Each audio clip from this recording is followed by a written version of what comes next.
UMatlala utshele iPhalamende ukuthi wahlangana nokhomishana wamaphoyisa e-KZN uMkhwanazi ukuze badingide ngendaba yethenda lika-R360 million. UVus'Umuzi Kurt Matlala uvele ngaphambi kwekomidi lesikhashana ePhalamende eliphenya ngenkohlakalo yamaphoyisa, ukusebenzisana kwakhe nowayenguNgqongqoshe Wamaphoyisa uBhekicele kanye nobudlelwane bakhe noNgqongqoshe Wamaphoyisa uSamisiwe uSenzo Mchunu. UMatlala ubephendula imibuzo mayelana nokugasela kwamaphoyisa emzini wakhe osePitoli lapho kushaqwe khona izibhamu zakhe nezinye izinto. Uphinde watshela ikomidi ukuthi nguCele owahlela umhlangano phakathi kwakhe nokhomishana wamaphoyisa KwaZulu-Natal uLieutenant General Mkhwanazi ukuze kudingidwe ngethenda yakhe yamaphoyisa ka-R360 million. Usomabhizinisi ongundabamlonyeni uVus'Umuzi Kurt Matlala okumanje uvalelwe eGosi Mampuru Correctional Centre elinde ukuqulwa kwecala lokuzama ukubulala, utshele ikomidi lesikhashana ePhalamende ukuthi kunzima ukukhumbula imininingwane eminingi ngoba uchithe izinyanga eziningi eyedwa. UMatlala ukusho lokhu ngesikhathi ephekwa ngemibuzo ngumholi wobufakazi u-Advocate Norman Arendse, obemcindezela ngemibuzo mayelana nesikhathi lapho amaphoyisa egasela emzini wakhe osePitoli. Ngesikhathi amaphoyisa egasela ashaqe izibhamu nezinye izimpahla, uMatlala uzame kaningi ukukhumbula izinsuku ezithile, egcizelela ukuthi uchithe isikhathi eside eyedwa, lokho okumphazamise kakhulu emqondweni wakhe.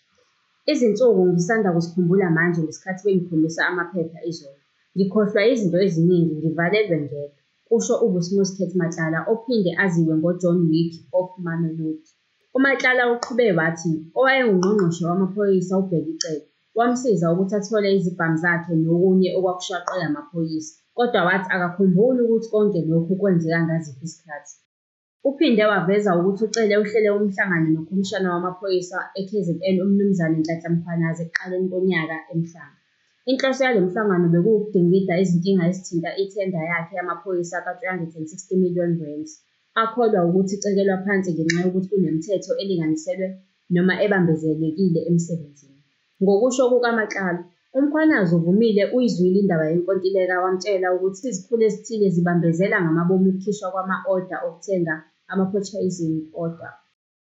UMatlala ubuchithile ubufakazi bukaCele phambilini, obethulwa ekomidini elifanayo ngo-Okthoba, lapho uCele athi ubudlelwane bakhe uMatlala ubuchithile ubufakazi bukaCele baphambilini, obethulwa ekomidini elifanayo ngo-Okthoba, lapho uCele athi ubudlelwane bakhe noMatlala babungokokuqoqa imininingwane thizeni.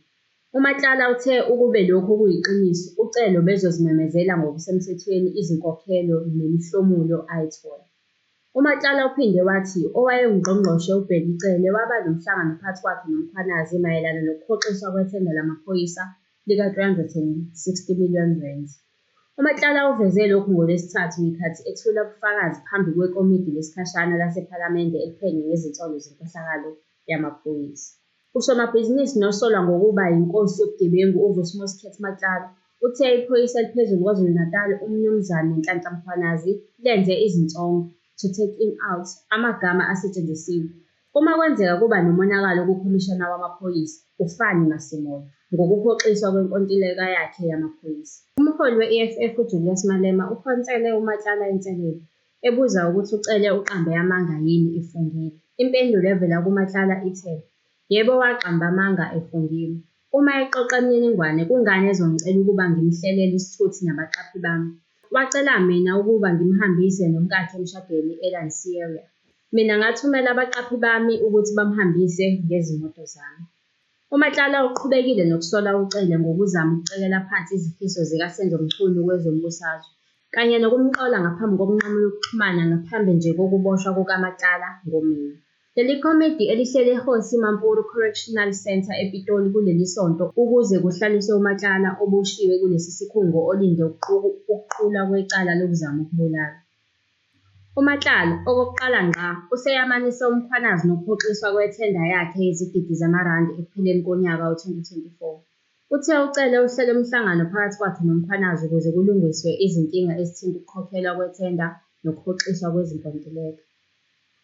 UMatlala uphinde wathi uMkhwanazi wamtshela ukuthi uma uMasemola ekhathazekile ngokuthi uMatlala will take him out ngokuhoxiswa, uMkhwanazi uzobe esenakekela uMatlala. UMkhwanazi wathi kimina, wathi kukhomishana kazwelonke, ukhomishana uma ecabanga ukuthi impilo yakho isengozini, vele usho izwi, I will handle this cat. Ngambuza ukuthi usho ukuthini, wangitshela ukuthi iyodwa kuphela indlela engingakunakekela ngayo unomphela, kodwa akashongo njengokubulala. UMatlala uthe banezinsolo ngesinqumo sikamchunu sokuyihoxisa inkontileka ngemuva kokuthi eqale wathi ayihoxiswa. Sicela ukuphawula kwakho ngalolu daba ku-comment section. Izindaba zeNkanyezi TV ukuzethulelwa uNothikamkhulu.